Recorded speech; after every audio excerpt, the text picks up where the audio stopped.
বিদ্যুতের দাম বৃদ্ধি কিন্তু বিদ্যুতের মধ্যেই সীমাবদ্ধ থাকবে না, এর ফলে সব ধরনের পণ্যের দাম বাড়বে এবং পরিবহন সহ সমস্ত উৎপাদন ক্ষেত্রে এর প্রভাব পড়বে। কাজেই এইটা বহুগুণিতক ভাবে মানুষকে আবার নতুন করে একটা ভোগান্তির মধ্যে ফেলবে, মানুষের উপর বিরাট বোঝা আকারে চেপে বসবে। এমনিতেই মানুষ নাজেহাল অবস্থার মধ্যে আছেন। বাজারে আপনারা সবাই জানেন যে পেঁয়াজের দাম থেকে শুরু করে চালের দাম এবং অন্যান্য সকল শাকসবজি থেকে শুরু করে সব ধরনের পণ্যের মানুষের নিত্য প্রয়োজনীয় জিনিসের দাম বেড়ে চলেছে।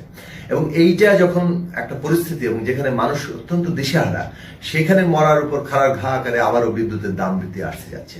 বিদ্যুৎ উৎপাদন জনজীবনে সংকট তো সৃষ্টি করবেই, আমাদের সামগ্রিকভাবে অর্থনৈতিক খাতকে একটা বিপর্যয়ের মুখে ফেলবে। এমনিতেই রপ্তানি খাত এবং বিশেষভাবে গার্মেন্টস সেক্টর একটা চাপের মধ্যে আছেন এবং তাদের অনেকগুলো কারখানা থেকে শুরু করে বিভিন্ন কারখানা আমরা বন্ধ হয়ে যেতে দেখছি, শ্রমিকরা বেকার হয়ে পড়ছেন। আমরা সেই জায়গায় এই রকম বিদ্যুতের দাম বৃদ্ধি আবারও এই রপ্তানি খাতকে চাপের মধ্যে ফেলবে, তাদের আন্তর্জাতিক বাজারে তারা প্রতিযোগিতার সক্ষমতা হারিয়ে ফেলবে এবং এর ফলে অনেকগুলো কারখানা বন্ধ হয়ে যাওয়ার উপক্রম হবে। আবারও যদি নতুন করে এমন ধরনের চাপ সৃষ্টি করা হয় যার ফলে আমাদের ইতিমধ্যে প্রতিষ্ঠিত কলকারখানাগুলো বন্ধ হয়ে যায়, তাহলে কি পরিমাণ বেকারত্বের চাপ সৃষ্টি হবে সেটা সহজেই অনুমেয়।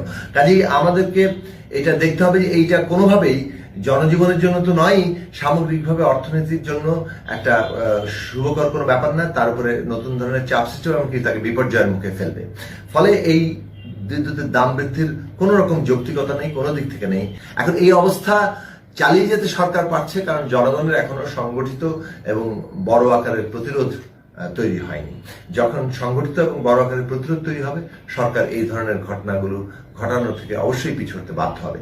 সেই দিকে আমাদের এখন আসলে যাওয়া দরকার। জনগণের হাতেই সমস্ত ক্ষমতা। জনগণ যদি এগিয়ে আসেন, তাদের সচেতন প্রতিরোধ প্রতিবাদে নেমে পড়েন, তাহলে নিশ্চয়ই আমরা আজকে এই যে জনগণের উপরে একটা বড় আকারের বোঝা চেপে বসছে, সেটা থেকে জনগণকে আমরা স্বস্তি দিতে পারবো।